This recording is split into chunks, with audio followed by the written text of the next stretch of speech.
My name is AnnickMagac. I am the author of Clear. I am a speaker, a coach, and a designer. And today, hi Sabrina.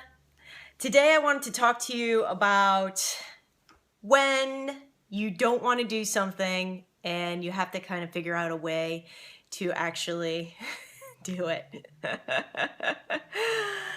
Not today. I got these nice great walls behind me.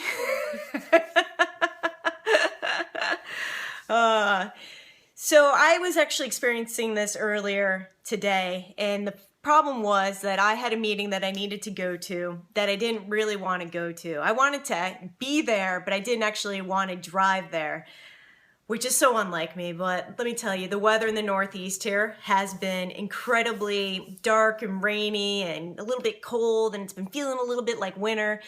And I just didn't feel like I was getting enough done in my day. Exactly, it was like crap today.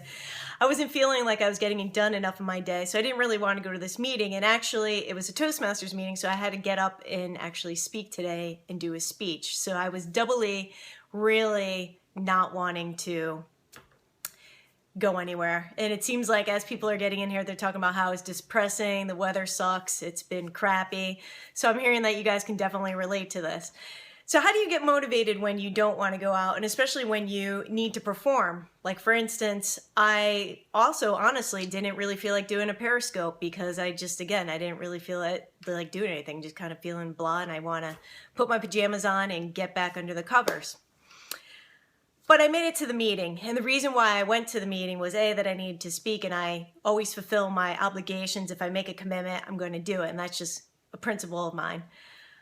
But I knew that I need to go there and bring it my all when I'm not feeling like I am my all. And I think that we can all relate to this. There's times where we've got meetings that we have scheduled for work where we need to show up and be on, or we've got a presentation, or we've got a sales call, or it could be a number of things, or we need to do social media because we want to grow our businesses and connect with our audience. So how do you do that when you don't really want to?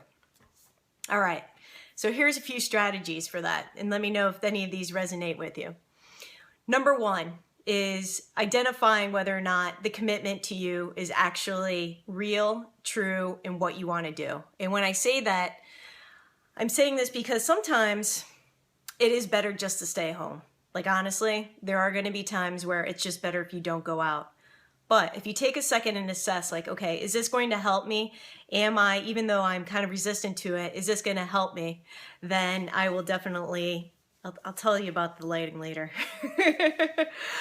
Is this going to help me move forward? And so for me, I wanted to give this speech. I'm working on a level of speaking that I want to attain this year, and I've got this set in my mind. So I need to give this speech to actually get to this level.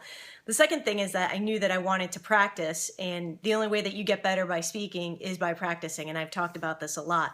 You just need to keep speaking, practicing, and eventually, well, not eventually, it's always a work in progress, but we'll get better over time.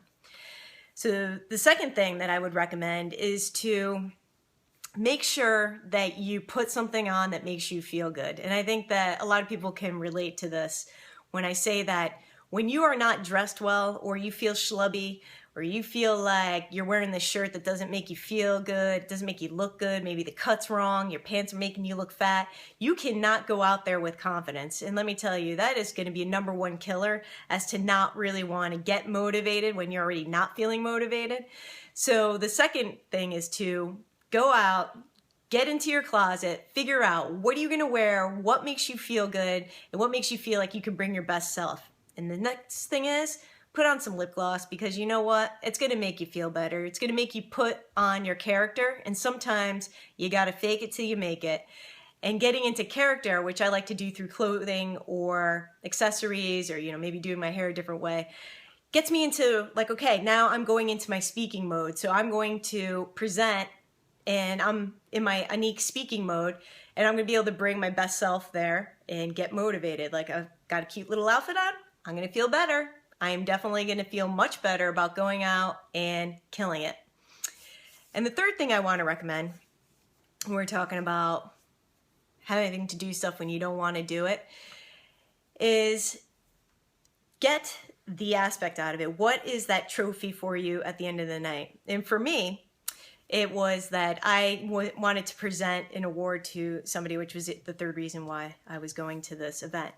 And I knew that when I gave this award to somebody, that it was going to make that person feel really special. And it wasn't going to be about me, because sometimes when we make decisions as to whether or not we want to go out and do something, sometimes yourself is just not going to be motivating enough. So sometimes you need to look outside of yourself and say, okay, what is that outside factor that is going to motivate me? And for me, it was that I wanted to be able to present this award because I really knew that the person receiving it was going to feel so awesome. And it was that enough for me, was going to be just great feedback and really be just like a wonderful experience for me. So those are my tips for this evening, and I want to know, because I can talk about anything on speaking, if there's any questions that you have as people that are on here, any tips or any talking about presenting when you don't want to. Because I think, as you know, you're looking at me on social media here, and there's a lot of us. No, I do not have a son who goes to BVCC. I often get this, that people mistake me for other people, and I think it's because I just look like your regular old white girl. I don't know what to say, but I often get asked, "Are you?" And I'm like, no, but you look familiar too, maybe. Yeah, it's true. I don't know. When I used to dye my hair different colors, it used to be a little bit more exciting. People would pick me out of a crowd more easily, but now I'm just kind of going more towards my natural look. Oh, that's hilarious. Yeah, no, I don't know, Josh Musselman. So another thing I want to talk about with speaking, and this kind of goes off topic. I am regular white girl. This goes off topic a little bit, but it's still within speaking. And I wanted to bring this up because I've been having this conversation a lot. And yes, my name is AnnickMagac.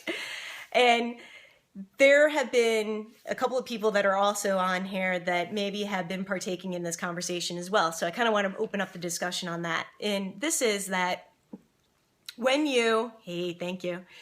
That's all right. It's all cool. It's all good. It's all right, Evan. I'm going to assume that your name's Evan. Like I said, it happens all the time.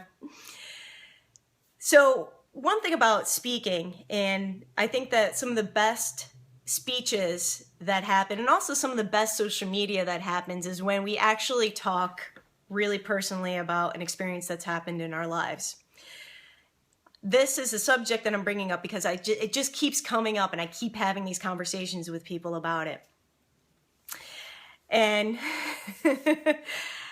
and I think that it's a scary thing, and the reason why people don't bring their true selves or like a real story about themselves is it can be really intimidating and scary to put yourself out there. And this happens a lot with social media, right? A lot of people hold back on social media, or you kind of get these like super crazy glimpses of people. Like the only time that they actually speak truthfully is when they're having a crappy day. And then they want to broadcast that to everybody out in the world. And that's when people just definitely don't want to listen, is when you're telling me how crappy of a day you had.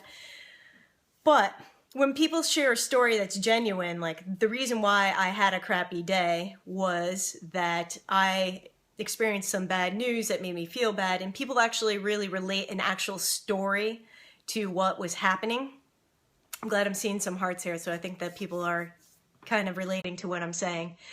That there's a connection that you make with people that you can't replicate. And so when people talk about being authentic, which it's a term that I've talked about before that I just don't really like that much, because everybody's like, be authentic, be authentic, be authentic. I mean, what the hell does that mean? Well, I think what people are getting at is really expressing a true story, not one that you've heard, because we can all do that, and a lot of people regurgitate information, but really telling a true story that is a connection for you that people can relate to. And it's actually not even necessarily important if they can relate to it or not, but that you, as a speaker or as a person listening, can actually relate to it, because life experiences is what we want to connect with, and we want to connect with people. And if I feel like you're having a true experience, that's something that I'm actually going to want to hear and resonate with you. That's far more interesting to me than people spouting off interesting facts or smart facts that they think that make themselves sound smart. Like, I actually don't really care. I don't care how many calories are in certain things. What I really want to hear is, what was your experience with food, and why did you have to get into a point Truth from a white girl. I'm telling you. Just a regular old white girl spouting out stuff on Periscope. So anyway, that's my fourth tip that none of you had asked for, but I was just giving it out for free. So I just want to keep this kind of short and brief for you tonight and just say thank you for listening to me. My name is AnnickMagac.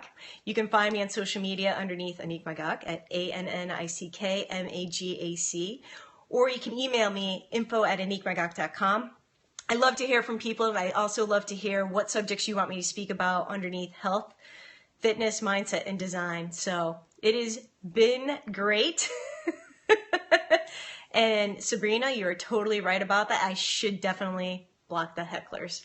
Anyway, big love to you all, and thank you so much. Ciao.